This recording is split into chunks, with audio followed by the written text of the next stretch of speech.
Breyton Paulse. Thank you so much for joining us, my good friend. Do you concede, after looking at this team, the 15 and the 8 on the bench, that this is your A team, that this is the strongest South African side? Yeah, Martin, I tell you what, it's pretty much close to the strongest team that South Africa can, put out into the field on any given day. But I tell you what, the team that played against Australia, they are 5 or 6, 7 guys who really put up their hands. So it makes it really, really interesting. And it makes it really, really good for the Bok management squad to sort of scratch their heads before they, select a team.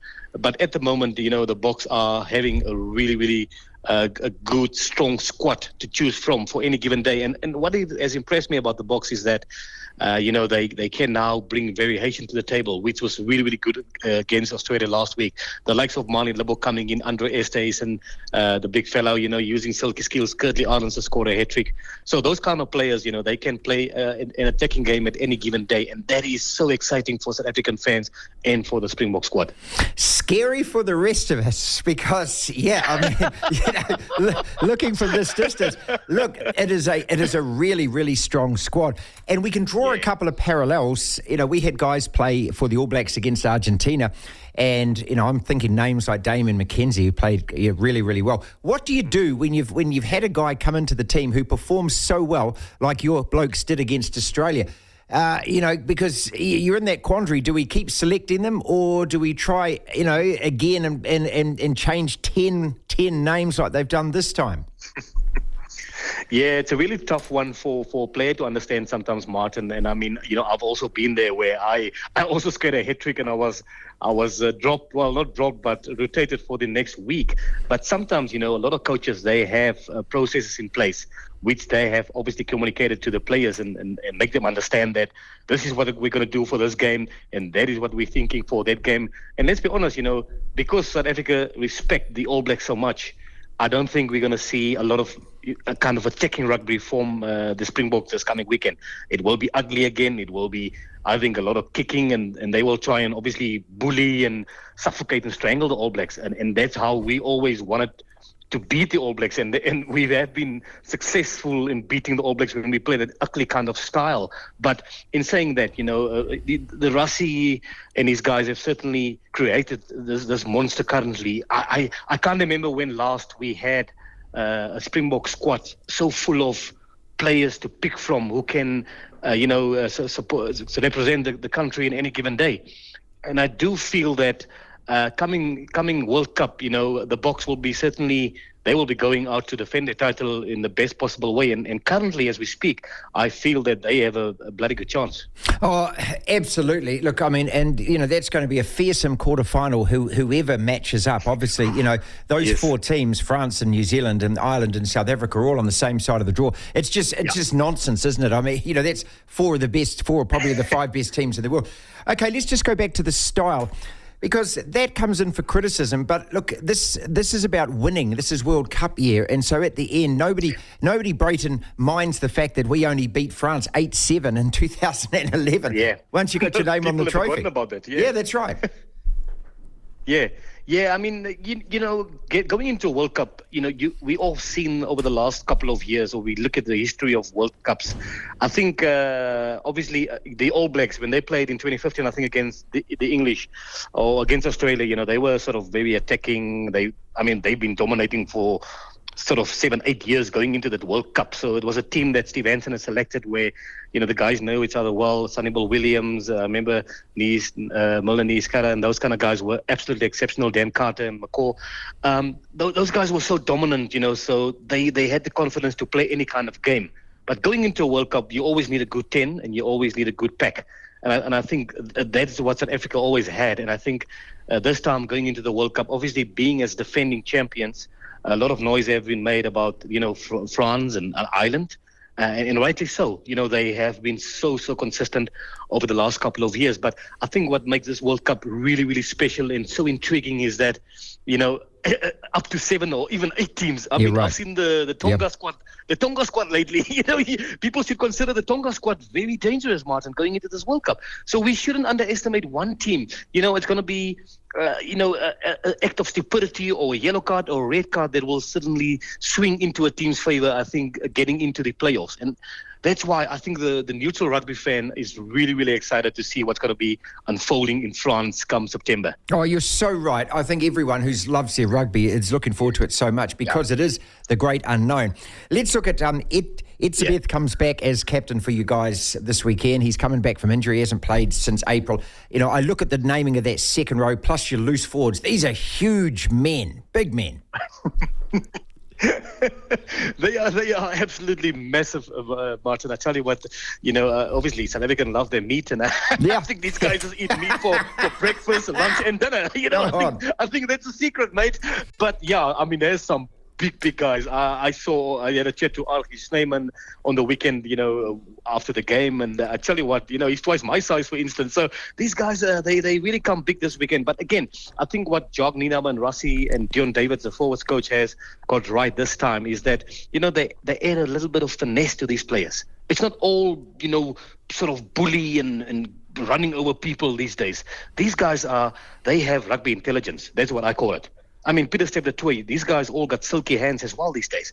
And that is the difference, I think, with this current, crop of Springbok rugby players, which is really, really encouraging, from a South African perspective. But in saying that, again, I say it again, Martin, and this Springbok side, they certainly do respect the All Blacks. And, they will obviously try out and do everything to win this coming weekend, but it will be tough. Playing away from home. But I can tell you what, the signs from what we've seen so far from the squad, it's really, really positive, and South African people are actually really excited. If you look at that reserve squad, all the guys on the bench, what we call the bomb squad, that is scary, man. So it is, Martin. So it's really, really scary, and it shows you the depth that the guys have created. Breyton Paulse is with us, 99 to 2007, and he played in 64 tests and scored 26 tries for the Boks. What's the latest on Kolisi, his knee injury? We don't seem to get a lot of information about that. Is he a possibility or realistic possibility of actually making the World Cup? Yeah, Martin. Obviously, they've been keeping CR under wraps. Not a lot has been communicated to us as well, and it's been, he's been going really, really quiet. All we've seen was, on his social media, you will see that he trained really, really hard in the gym. There's good movement on his knees, but at this point, from what we've seen and what we hear, he's certainly going to the World Cup at this stage. Okay. Obviously, medically fit, not yet there, but. Signs are looking positive that Sia's going to go there. In fact, he traveled with the boys, to your beautiful country, and he's in New Zealand currently. So he's with the squad, and I'm sure that he will go. And obviously, getting fit into the World Cup, he might not necessarily play the first 1 or 2 or 3 games, but just having a guy like Sia around in the squad it's absolutely paramount and so important for just for the spirit in the squad. He's almost like a link between the coaches and the players, and the squad, the guys love him. Even Etzebeth's best friends, and it is so important that CR is part towards the build-up to the World Cup. Should he play or not? But at this stage, he's really, really looking good to go. But I don't think he will start that first game come the World Cup in September. Watching the All Blacks play against Argentina, knowing what we went through last year, a lot of turmoil in New Zealand rugby, a lot of calls, for the coach to be relieved and for Scott Robertson to be put in. We've been very divided for a year, but their signs were encouraging for a lot of us against Argentina that we started to play some All Black rugby, looking for space again. What impressed you about that game? Yeah, like you said, it's like the old All Blacks. They certainly, they had no mercy for Argentina. They went out from the whistle one. They wanted to give the ball some air. I felt that Damien McKenzie at 10 was really instrumental in getting you guys over the front foot. His vision, just his feel for the game, so natural. And the magic that he created for guys like Caleb Clark on the wings was absolutely good. But one guy that certainly stood out for me was Jordi Barrett at 12. I think he's become such an integral part, for you guys. He's a real good kicking option. He's really physical when it needs to be. So, there's some good signs. Sam Kane is playing some good rugby again. and Ethan de Groot is a front ranker. He's growing in stature. That guy, he's really, really, getting the best of his opponents, and he's certainly looking so comfortable in that All Black jumper. So from a South African point of view, we watched that game a lot, and all my mates, and we've chatted about the game, and there are some really, really good and positive signs about the All Blacks. And I tell you what, people who sort of write of the All Blacks are really, really crazy and stupid, I would say, because you just never do that going into World Cup. But I think the All Black will also be very happy that they under the radar, and people don't think they will have a big chance come September for the World Cup. So I think that is a really, really good position to be in, because the Springboks if you look at the history, that the Boks love it when we the underdogs. We don't like it when people say we're going to win tournaments. We like it when we're the underdogs, Martin, and that's a given fact. So, we've seen Malcolm Marx come off the bench again. I mean, none of these tactics are kind of new. They've been tried and true, but they have worked. I mean, are we going to, do you think we're going to see anything in the next 3 or 4 tests from either New Zealand or South Africa that we'll see at the World Cup? Do you think, what I'm trying to get at is, are we holding things back? Do you think that's going to be the case, or do you think that these test matches are going to be hell for leather scraps? I think, Martin, to be honest, obviously, I mean, we all know competitive teams wants to win all the time, but I just feel in a World Cup here, some coaches will certainly hold a little bit back. Yes, it will still be competitive. And I tell you what, if you put a player onto the park, let's say a Malcolm Mark coming on, he wants to, get physical. He wants to strangle people. So from that point of view, I think individuals will still do their job. But, if a team lose going into World Cup, it's not the end of the world. It's like I said, it's all about the process that some coaches put in place, and it's about the ultimate goal in winning the World Cup. So I wouldn't be surprised if a team like South Africa, for instance, go into the All Black game and holding back a little bit, So I think people shouldn't read in too much in terms of, if we, let's say the All Blacks lose now or the Boks lose now, what do we read into it? I think because coaches have set out certain goals or short-term goals for them to reach that ultimate long-term goal, which is the World Cup. So I think it's almost like a little bit of a test of character and test of personnel, in terms of some players will be thrown into the deep end, and can they swim out? As much as I want the Boks to win this weekend, if, let's say, they don't win, for me, it's about the process and going to the World Cup and make sure that everybody understands what the plan is for the World Cup. Breyton, I started doing sport on the radio in 1998, so it's been about 25 years. So it was right through that whole turmoil period of quotas and the controversies around that. And that's where you were involved as well. Is that now an issue in South African rugby? Do people still talk about that?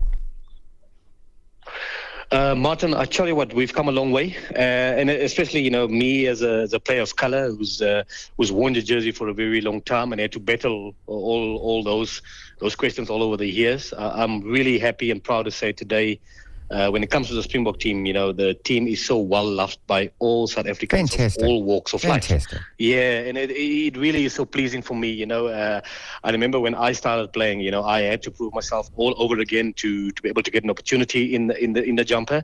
And these days, people like Siya Kolisi, Jason Colby, Kurtley Arendse, black, brown, pink, yellow, green, everybody loved those guys. And everybody, if you see a white boy wearing a Jason Colby top, it's just beautiful. I mean, Siya Kolisi is, this guy can be president tomorrow. You know what I mean? If he opens a political party, that's the beauty of it, Martin. And I'm really pleased to say that, yes, at school level, there's still, I would say, miscommunications and misinterpretations that happens all the time, but it's getting there. It's getting there, but at top level at the moment, and at URC level, there's so many players of color who are doing it on merit and who are the main men, if I can put it that way, in their respective teams. And it's really, really a wonderful thing to say when you're South African. Oh, so good to hear. Look, and you were brilliant to watch. I always love talking to you. You were so good to watch, and I hope that people still remind you of how electric you were to watch, how fantastic it was when you got the ball and you pinned your ears back. And look, whatever happens this weekend, we love South Africa coming here. We're all allowed to hate England together. I don't mean hate, I just hate them as a rugby team. You know what I mean? I hear you. Exactly. But when it comes to South Africa, we're such strong rivals, such traditional rivals. We absolutely love it. It's so much respect between the teams. Yeah. Yeah, absolutely, Martin. The respect will always be there. And obviously, at some point, I think the rivalry sort of dwindled a little bit away, but it's certainly come back because of the Boks are also doing their part now. Because, we went through some storms as well from South African point of view before Rassie Erasmus took over. And now Jag Nienaber is continuing that legacy of what Rassie has done, even his management team. And it's wonderful to see the rivalry is so good at the moment. Although you guys are not playing we're not playing in URC anymore, in Super Rugby anymore. We're playing now in URC. So hopefully that will weaken you guys a little bit, Martin, if I can put it like that. Yeah, that's true. We actually miss you. We really miss you. Yeah, look, it's true. And the rivalry continue. Yeah, and all the best for this weekend, and we'll talk again before the World Cup. Thank you so much, Breyton.